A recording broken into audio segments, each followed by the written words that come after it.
ह्या रानाला घोळी म्हणतात, जे की आमच्या कोल्हापूरच्या भागात ऊस जास्त प्रमाणात असतो. तर ऊसाची लावण केलेली असते, त्याच्यामध्ये हे कणी रान उगवतं. ह्या रानाला घोळी म्हणतात. तर ह्या घोळीची मी आज भाजी दाखवणार आहे.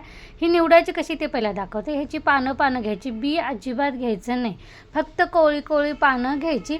ह्या घोळीची भाजी तुम्ही म्हणाल रानाची भाजी कधी करतात काय, तर एकदा नक्की करून बघा, कारण हे पौष्टिक असतं आणि ज्यांच्या अंगात उष्णता जास्त असते की नाही त्यांनी तर ही भाजी की नाही आवर्जून खायची. हे बघा, बी असतं ते बी टाकून द्यायची, फक्त ही पानाशी घ्यायची. त्यानंतर ही मस्तपैकी धुवायची आणि चिरून घ्यायची.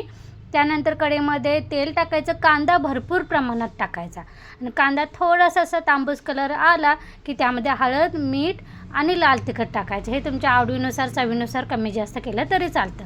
त्यानंतर धुवून चिरलेली ही घोळीची भाजी टाकायची. घोळी टाकल्यानंतर मी तुरीची डाळ कणिक घोळीची भाजी धुवून चिरे तोपर्यंत ही तूर डाळ मी 10 ते 15 मिनिट भिजवून ठेवली होती, ती टाकायची. भिजवलेली पाणी अजिबात टाकायचं नाही, कारण ह्या घोळीला कणी अंगचंच पाणी सुटायला चालू होतं, त्यामुळे बाहेरचं पाणी अजिबात टाकायचं नाही. डाळ टाकल्यानंतर 1-2 मिनिट असं परतून घ्यायचं. गॅस बारीक करायचा आणि बारीक गॅसवर झाकण ठेवून ही भाजी ठेवून द्यायची.